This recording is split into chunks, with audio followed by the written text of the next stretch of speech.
Hi, I'm Anna. I've been with Rob for a long time. We met in college, got married soon after, and have been together for 15 years. Life with Rob was mostly peaceful. We lived in a nice house, had good jobs, and liked a lot of the same things. But there was something missing: a child. We tried for a long time to have a baby. We went to doctors, tried different treatments, and even thought about adopting. But nothing worked. As time went on, not being able to have a child started to make us argue more, and our future didn't seem so bright anymore. Then one day, something changed. It was a regular Wednesday morning. I woke up feeling a bit sick. I thought it was something I ate, but then I realized I missed my period. Could it be? I quickly found a pregnancy test in the bathroom and used it. Waiting for the result felt like forever. When I finally looked, it was positive. My heart raced. We were pregnant. I had to tell Rob. He was in the living room, doing some work. I took a deep breath and told him I was pregnant. But his reaction wasn't what I expected. He seemed worried and unsure if it was safe at our age. I felt hurt. I thought he'd be happy. We argued a bit, but I convinced him that we should be happy about it. The next few months were hard. I was often sick, tired, and felt exhausted all the time. But I held on to hope that our baby would bring us closer together and make our future brighter. But every little kick from inside reminded me why it was all worth it. One day, after feeling particularly weak, I collapsed. Thankfully, Rob was home and rushed me to the hospital. As I lay on the cold hospital bed surrounded by beeping machines, I felt more vulnerable than ever before. Is she going to be okay? I heard Rob ask to Dr. Mitchell, his voice full of worry. She needs rest, Dr. Mitchell replied. Her body is under a lot of strain due to the pregnancy. It's important that she stays relaxed and avoids stress. That hospital stay was the first of many. Each time I was admitted, I'd watch Rob from the window, pacing back and forth in the hospital corridor, talking on the phone, sometimes even arguing with the billing department. One evening, as I lay in the hospital bed, Rob walked in with a tired look on his face. I met with Dr. Mitchell, he began. He said we need to consider the possibility of bed rest for the rest of the pregnancy. I nodded slowly. If it's best for the baby, I'll do it. Rob sat down next to me, holding my hand. I'm sorry, Anna. I wish I could do more to help. I squeezed his hand. You're here with me. That's more than enough. However, as the days went by, Rob's visits became less frequent. Sometimes he'd call.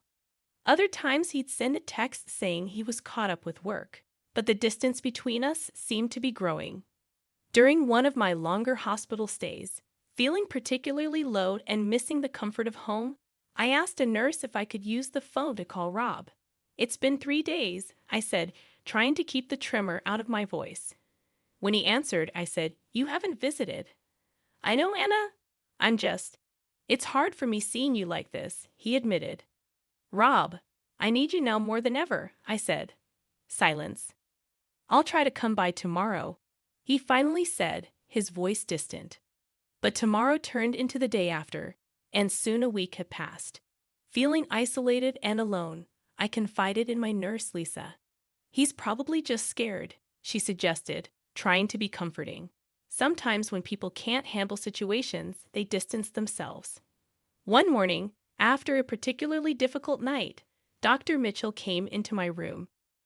I think it's time we discuss the birth plan, Anna, he began cautiously. There are some decisions to be made. Rob, despite his absences, was there for that discussion. We sat hand in hand, listening to our options, praying for the strength to make the right choices. Days turned into weeks, and as the due date approached, I felt a mix of excitement and apprehension. But I held on to hope, believing that once our child arrived, everything would fall into place. Little did I know, the hardest part of our journey was yet to come. The first moments of holding my daughter, Emma, in my arms were moments of pure bliss. Her tiny fingers, her soft cooing sounds, it felt like a dream. But that dream was quickly shattered by Dr. Mitchell's grim announcement. Anna, Rob. He began with a heavy sigh. There are some concerns regarding Emma's health. We've observed some abnormalities that suggest she might have a severe condition. Rob's face turned pale. What are you talking about? He asked, alarmed. We'll need to run more tests to be certain, but it's important you're both prepared, Dr. Mitchell replied, his voice gentle but firm. That evening, as I cradled Emma, Rob walked into the room, a storm brewing in his eyes. He looked at me, then at Emma, and took a deep breath. Anna, he started, his voice shaking. How could you give birth at this age? We knew the risks. Tears welled up in my eyes. Rob, I thought we wanted this. I thought we wanted a family, I said, almost pleadingly. He was nearly shouting now. You should have considered an abortion. Why bring a child into the world with so many complications because of your selfishness? We now have a possibly sick child to look after, he accused. I was shocked. Rob, she's our daughter. We should be together in this, not pointing fingers, I said, trying to reason with him. But his face was red with anger. I can't believe I'm in this situation. I can't raise a child with potential disabilities. It's not the life I imagined, he said bitterly. As the weight of his words sank in, a cold dread filled my heart. So what are you saying? I asked, my voice trembling. Rob hesitated for a moment. I don't think I can do this. I can't be here, not like this, he finally said, looking away. It felt like the floor had been pulled from beneath me. You're abandoning your daughter because she might be different, I whispered, devastated. He looked away, unable to meet my gaze. I just can't handle it, he muttered. Devastation turned into determination.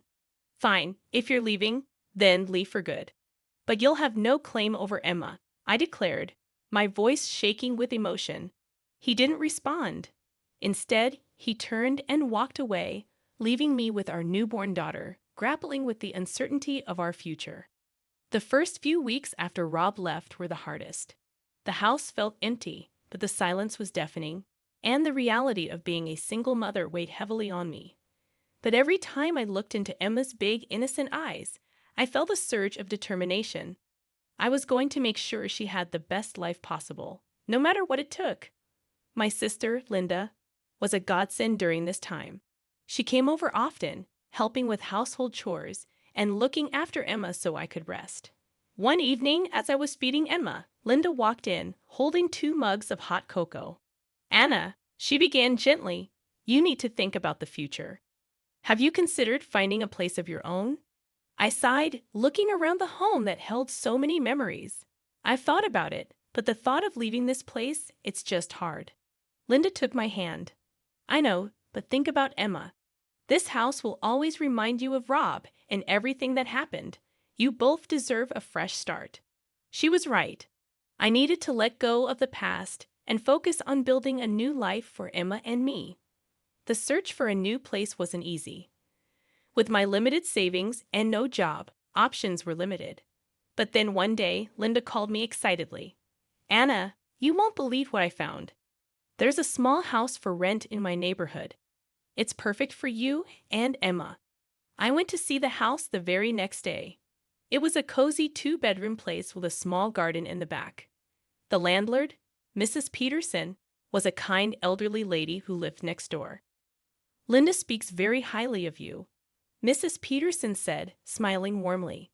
The place is yours if you want it. I felt tears of gratitude welling up. Thank you, Mrs. Peterson. This means so much to me. Moving in was hectic, but with Linda's help, we managed. As I set up Emma's room, filling it with toys and her tiny clothes, a sense of peace washed over me. This was our home, our sanctuary. Linda popped her head into the room. How's it going in here? I smiled, hugging Emma close. It's perfect. I can't thank you enough. She hugged us both. That's what family is for. You're not alone in this, Anna. Remember that. Days turned into weeks, and life began to settle into a new routine. Morning walks with Emma, visits to the local park, and coffee dates with Linda became our new normal. One day, as Emma and I were playing in the garden, Mrs. Peterson walked over holding a tray of freshly baked cookies. Thought you two could use a treat, she said, smiling. I smiled back, taking a cookie. Thank you, Mrs. Peterson. It's delicious.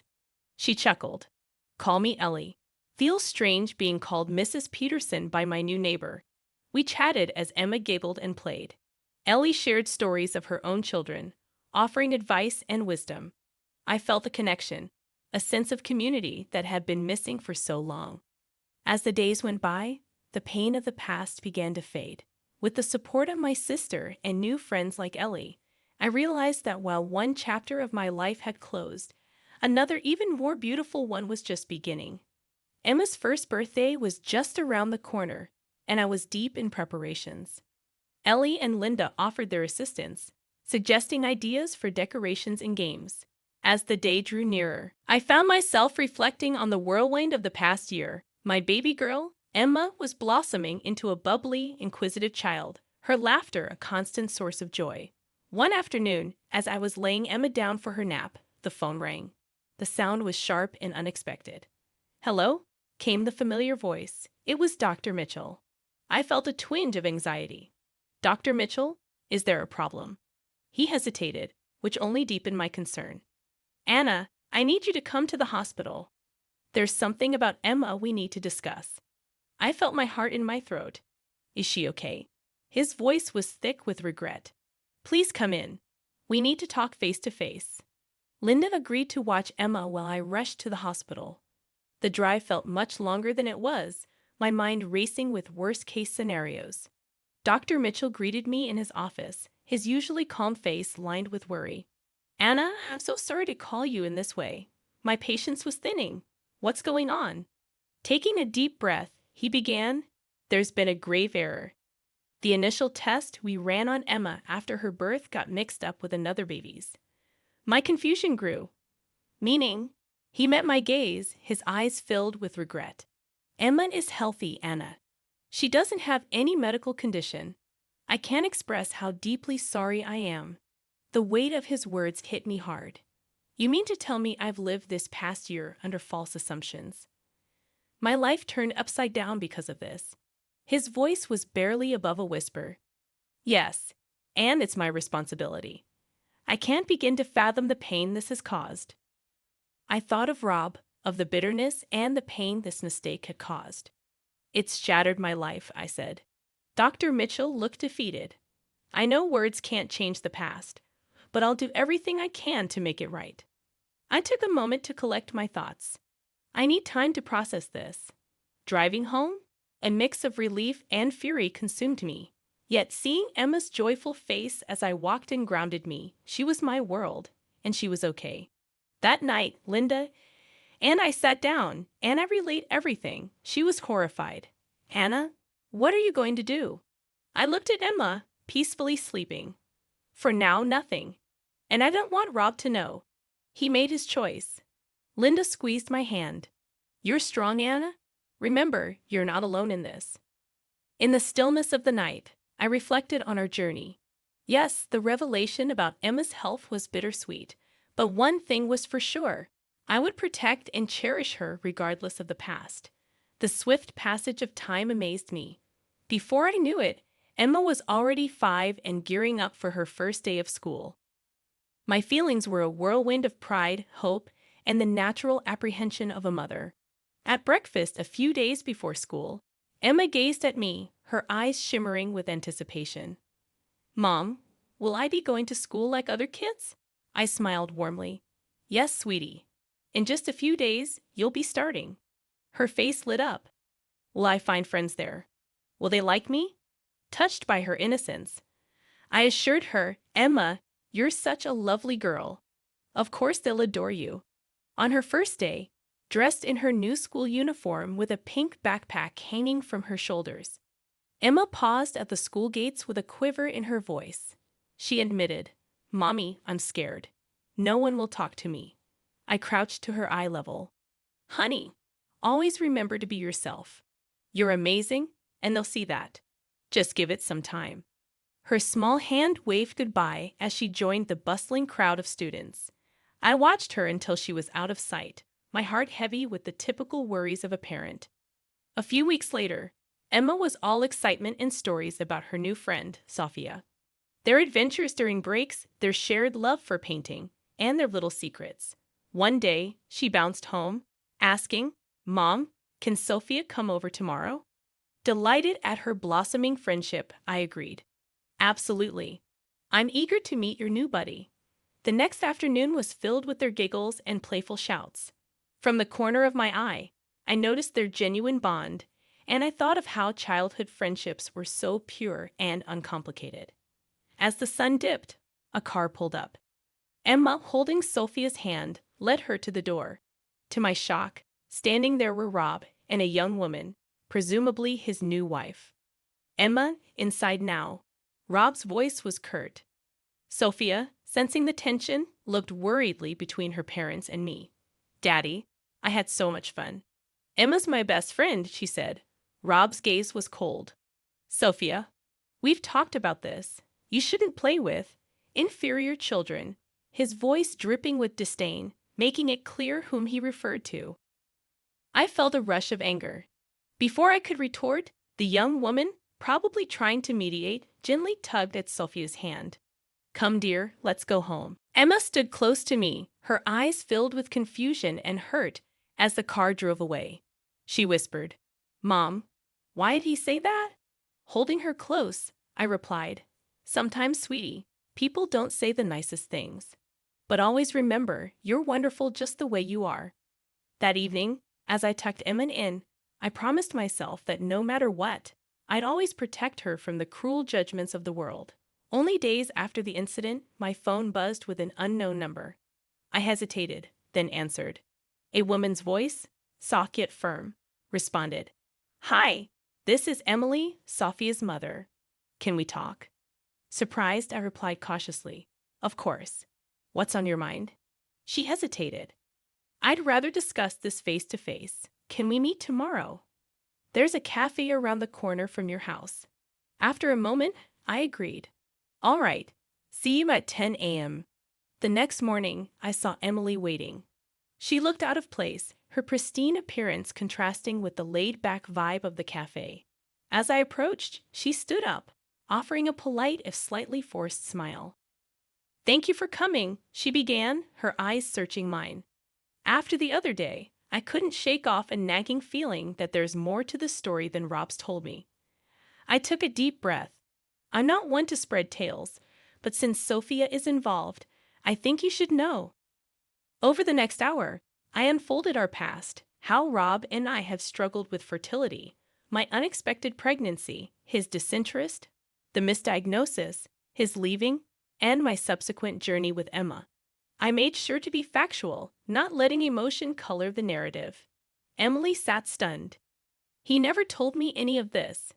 He said you were the one who left him, and he always painted such a rosy picture of your marriage." I shrugged. Sometimes people craft stories to cope or to hide. She looked defeated. "I feel like such a fool. I thought our love was genuine, but now it seems like he was just replacing one life with another." "Emily," I started, my tone firm, "it's not about him anymore. It's about Sophia and Emma. They formed a bond. I don't want Emma to suffer because of our past." She nodded. "I completely agree. Children shouldn't be dragged into adult disputes." As we parted, I felt the weight lifted.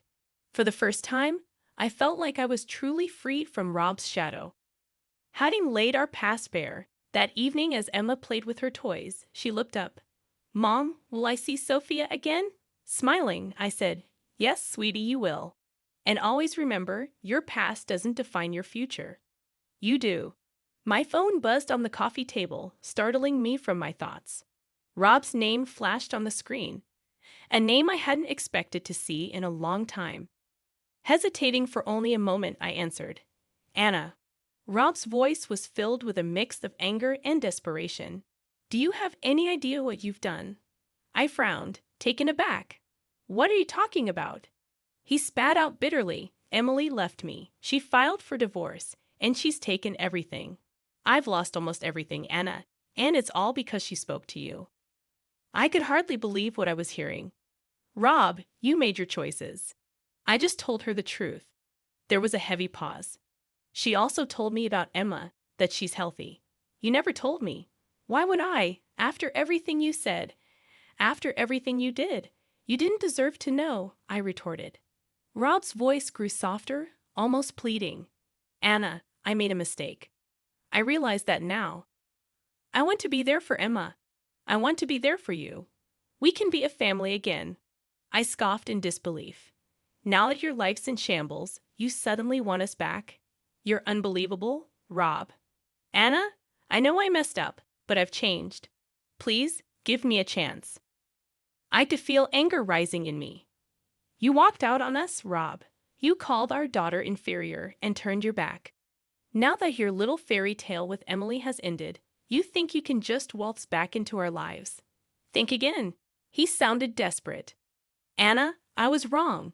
I see that now. Can't you give me another chance? No, I replied firmly. Emma and I have moved on. We're doing just fine without you, and we don't need or want you in our lives. But Anna?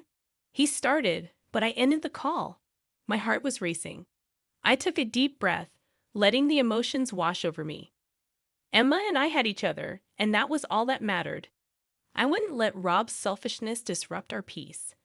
Whatever challenges lay ahead, we faced them together.